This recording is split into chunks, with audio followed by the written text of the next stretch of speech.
మూడో వ్యక్తికి మనం అవకాశం ఇచ్చినప్పుడు మన ఫ్యామిలీలో ఉండేటువంటి ఆ బలము తగ్గిపోద్ది. భార్య భర్తల అనుబంధంలో ఉండే ఆ స్ట్రెంగ్త్ పోతుంది. ఆ స్ట్రెంగ్త్ పోయినప్పుడు ఆ బంధం బలహీనపడ్డట్టే. అర్థమవుతుందండి? మీ అమ్మైనా సరే పెళ్ళైన తర్వాత, మీ నాయనైనా సరే మీ పెళ్ళైన తర్వాత, మీ అక్కైనా, మీ చెల్లెలైనా, మీ అన్నైనా, తమ్ముడైనా, లాస్ట్కి మీ పిల్లలైనా సరే, మీ బంధాన్ని బలహీనపరిచే విధంగా అవకాశం ఎంత మాత్రము ఇవ్వకూడదు. వాళ్ళు ఎవరైనా సరే, ఆ రెండు కుటుంబాల్లోంచి దేవుడు మీ ఇద్దరిని ఒకటి చేశాడు. మీ ఇద్దరు ఒకటిగానే ఉండాలి. ట్రస్ట్ అనేది బ్రేక్ అవ్వకుండా చూసుకోవాలి. భార్యాభర్తలు ఇద్దరు, అతను ఏంటో నాకు తెలుసు, ఆయన ఏంటో నాకు తెలుసు. ఇన్ కేస్ ఒక పొరపాటు జరిగిన, ఒకవేళ భర్త ఏదైనా పొరపాటు చేసినా కూడా ఏదో కారణం చేత చేసి ఉండొచ్చులే, ఆయన అయితే అలాంటి వాడు కాదు అనేంత బలమైన నమ్మకస్తుడిగా తయారవ్వాలి. జరిగిన తప్పులు, జరిగిన మిస్టేక్స్ అలాగే మెమరీ కార్డులో దాచిపెట్టుకున్నట్టుగా దాచిపెట్టుకోకూడదు. నమ్మకత్వం బ్రేక్ అవ్వకుండా ఉండడం కోసం మళ్ళీ అవకాశము ఇచ్చినప్పుడు ఆ భర్త కూడా ఏమనిపిస్తుంది అంటే, అరే ఈమె నన్ను నమ్మింది, అరే నేను ఇట్లా చేసినా కూడా నమ్మింది, కాబట్టి మళ్ళీ ఇంకోసారి ఇట్లాంటి పని చేయకూడదని అతనికి కూడా ఒక మెలకువ వస్తుంది. మీ భార్య, మీ భర్త అత్యంత ముఖ్యమై ఉండాలి.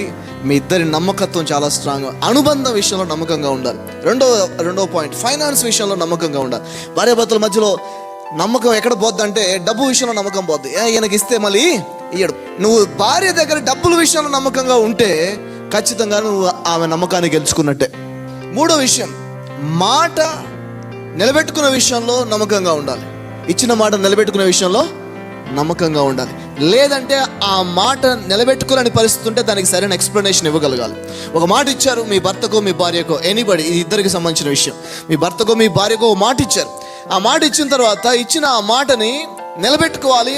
ఆ మాట మీద నిలబడే వ్యక్తి అనేటువంటి ఆ సాక్ష్యం సంపాదించాలి. ప్రతి భర్త, ప్రతి భార్య, నా భర్త మాట మీద నిలబడతాడు, నా భార్య మాట మీద నిలబడుతుంది, ఆమెకి మాట తప్పడం అంటే నచ్చదు, అతనికి మాట తప్పడం అంటే నచ్చదు అని మాట నిలబెట్టుకునే వ్యక్తి అయి ఉండాలి ఇద్దరు కూడా.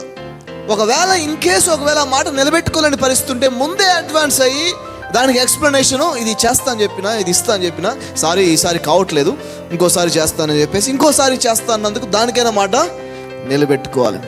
అందుకని మాట నిలబెట్టుకోవాలి. ఎస్ అంటే ఆయన ఎస్ అన్నాడంటే ఇంక అంతే, నో అంటే ఆయన నో అనంటే ఇంక అయ్యే పనే కాదు.